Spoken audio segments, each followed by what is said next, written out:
नमस्कार मित्रांनो, स्वागत आहे तुमचं आपल्या यशोदा आफ्रिकन बोरगट फार्म चॅनलवरती। तर मित्रांनो, आपण बरेच दिवस झाले व्हिडिओ बनवला नाही आपल्या फार्मवरती, तर आपण आज व्हिडिओ घेऊन आलो आहे। तर बऱ्याचशा जणांचा प्रश्न असते की बंदिस्तमध्ये कोणती शेळी चांगली राहते, बंदिस्तमध्ये कोणती शेळी आपण बंदिस्त करायला पाहिजे, बंदिस्त म्हणजे वेट गेन कोणत्या शेळीचं चांगलं मिळतं हे तुम्हाला आपण दाखवू आणि सांगू। पण समोर दिसत असेल तुम्हाला आफ्रिकन बोर बंदिस्तमध्ये तुम्हाला एकदम अशी चांगली शेळी आहे। आपल्या शेळ्या दिसत आहे समोर, आपण बरेचसे दिवस झाले आपण सोडलेले नाही, वर्ष 2-2 वर्षापासून एकाच जागेवरती आहे। आणि एका जागेवरती असल्यामुळे चाऱ्याचं नियोजन बंदिस्तमध्ये पूर्ण तुम्हाला ह्या व्हिडिओमध्ये मी सांगणार आहे। चारा नियोजन, खुराक नियोजन, बंदिस्तमध्ये जो काही तुम्हाला अडचण येईल ते सर्व आपण इथं सविस्तर कळवणार आहे। तर ही समोर दिसते तुम्हाला ही गावरान शेळी, ही पण आपण बंदिस्त केली, म्हणजे ती बंदिस्त केली पण तिचं पाहिजे तसं वजन वाढ या शेळ्यासारखी नाही आहे। पाहिजे तशी वजन वाढ तिच्यात नाही आहे। तिचं वजन असं नाही 25 किलो 25-30 किलो मोठी शेळी आहे, एक वेळ झाले तिचं, पण मग पाहिजे तसं आपलं वजन वाढ मिळाली नाही। तर आपण गावरान शेळीपालन बंदिस्त करू, पण पाहिजे तसं आपलं वजन मिळणार नाही। समोर दिसते तुम्हाला असं वजन मिळेल, बंदिस्त होईल पण वजन कमी राहील। हे समोर दिसत आहे, या बोर समोर दिसत असेल तुम्हाला, ही खाली शेळी आहे। खाली शेळीचं वजन हे 70-80 किलो आहे। आणि इकडे दिसत असेल तुम्हाला काही गाभण काही खाली, अशा प्रकारे ह्या पूर्ण शेळ्या आहे। एवढ्या मोठ्या साईजमध्ये तुम्हाला शेळ्या नाही राहू शकत बंदिस्तमध्ये। तुम्हाला जर इतर कोणती ब्रीड ठेवायची, मी ब्रीडला नाव ठेवत नाही, ही करा आणि ती करा असं काही सांगत नाही। कोणती पण तुम्ही ब्रीड ठेवली, एवढं वजन वाढ तुम्हाला भेटणार नाही, कुठंच नाही, कोणत्याच ब्रीडमध्ये पाहायला नाही मिळणार।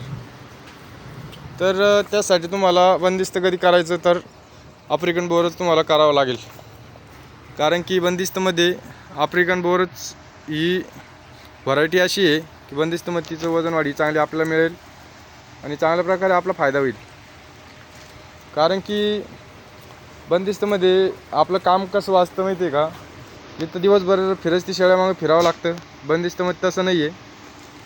सकाळी 1 टाईम चारा टाकायचा, संध्याकाळी 1 टाईम बस, आपण 2 टाईम फक्त यांना चारा देतो। सकाळपासून तुम्हाला आपलं चारायचं नियोजन ते सांगतो तुम्हाला मी। सकाळी 6 वाजता आपल्या फार्मची सुरुवात होते। सकाळी 6 वाजता आपण गव्हाणीमध्ये जो वेस्ट चारा उरलेला असतो ते भरून घेतो। तो भरल्यानंतर आपण तो गायाला नेऊन टाकतो। गायाला टाकल्यानंतर परत त्यांच्यामध्ये आपण सकाळी मुरघास देतो। कंटिन्यू आपल्या सकाळच्या चाऱ्यामध्ये 12 महिने 1 टाईम मुरघास आहे, 1 टाईम मुरघास टाकतो। मुरघास टाकल्यानंतर खाली स्वच्छ वगैरे करून घेतो, झाडून झुडून घेतल्यानंतर मग आपण दुसऱ्या कामाला चालले जातो। तेच आपण 11 वाजता घरी येतो। 11 वाजता आल्यानंतर परत त्याच्यावरती आपण ह्याच चाऱ्यावरती खुराक टाकतो। खुराकामध्ये गोळीपेंट, समृद्धीची, मक्का, अख्खी मक्का, भरडलेली नाही, भरडलेली देत होतो पण बंद केली सध्या, अख्खी मक्का देतो। अशा प्रकारे खुराक नियोजन, मग पाणी वगैरे टाकतो। 11 वाजता पाणी वगैरे टाकल्यानंतर मग तेच आपण संध्याकाळी 4 वाजता आपल्या फार्मची पुन्हा सुरुवात होती। 4-5 वाजता 4-5 वाजता चारा आणायचा, चारा टाकायचा। ते चाऱ्यामध्ये असतं, समोर दिसत असेल तुम्हाला मेथी घास, इकडे दिसत असेल नेपियर, त्याच्यामध्ये कंस आलेली मक्का, 3 चारे आपण घेतो, कडवा आपली कुट्टी मशीनमध्ये कुट्टी करून ते त्यांना टाकतो। संध्याकाळ चारा 5 वाजता। अशा प्रकारे आपण 2 टाईम चारा देतो आणि 2 टाईम खुराक, परत 8-9 वाजता परत 1 टाईम खुराक देतो। सकाळी जो सांगितलं तोच खुराक संध्याकाळी पण 8-9 वाजता। अशा प्रकारे आपण यांना खुराकाचं नियोजन करतो। बंदिस्तमध्ये एकदम जबरदस्त अशी ब्रीड आहे, कुठलाही प्रॉब्लेम येत नाही। पिल्लं अशी जबरदस्त बांधतात। ही पिल्लाची 5-6 महिन्याची फिमेल आहे, ही 5-6 महिन्याची, ती 7-8-10 महिन्याची। तिचं वजन आपण केलं होतं 50-60 किलो वजन आहे तिचं, 50 किलो भरलं होतं, पण आता बरेच दिवस झाले वजन मोजून 1 महिनाभर तर 55 किलोच्या आसपास भरेल। आणि कुठल्याही शेळ्या अशा प्रकारे खात नाही। ही जरी गावरानी खायला त्याची पण तब्येत नाही बनत, खायला खाती पण तब्येत पण बनली पाहिजे। बघा ही समोर दिसत असेल तुम्हाला, म्हणजे ह्या शेळ्यांची खासियत म्हटलं तर हीच आहे, खाण्यापिण्याचं जे काही असलं ते खायचं आणि खाऊन सगळं ते पचवायचं आणि त्या चाऱ्याचं रूपांतर मटणामध्ये कसं करायचं ते बस शेळ्यांचं असं आहे। आणि जिला खायचं ती खाती, जिला नाही खायचं ती साईडला बसून राहते। म्हणजे शेळ्या म्हणजे शेळीपालन एवढं चांगलं आहे बंदिस्त की विषयच नाही। पैसा पण बंदिस्तमध्ये भरपूर आहे. तसं आपल्याला करावं लागतं. जसं जग अपडेट होतं आहे तसं शेळीपालनामध्ये आपण अपडेट व्हायला पाहिजे. जग म्हणजे प्रत्येक याच्यात अपडेट येत आहे. गाड्यामध्ये सुद्धा माहिती आहे का, वर्षाला गाड्यामध्ये अपडेट येतं आहे, फोनामध्ये अपडेट येतं आहे 6 महिन्याला. तसं आपण शेळीपालनामध्ये अपडेट केलंच नाही. जी समोर गावरान सांभाळतो तीच आपण आतापर्यंत सांभाळत आलो आणि इथून पुढं पण तीच आपण सांभाळणार आहे. त्याच्यापेक्षा आपण ही न सांभाळता दुसरी ब्रीड घ्या, त्या ब्रीडवरती काम करा, मगच तुम्हाला प्रॉफिट वगैरे तुम्हाला कळेल.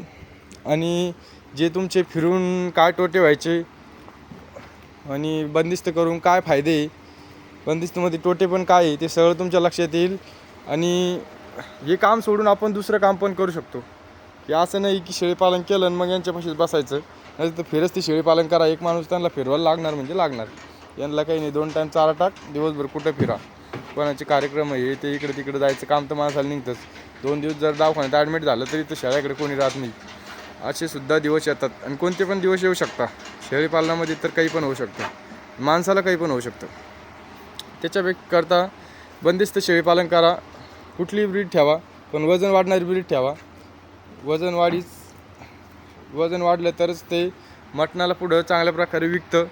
नाहीतर मग कमी वजन असले तर पैसे कमी येतात आणि आपलं नुकसान होतं.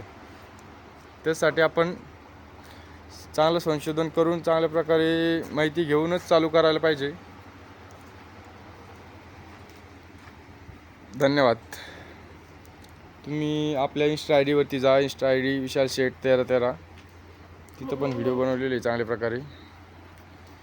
ठीक आहे, धन्यवाद. Bye bye.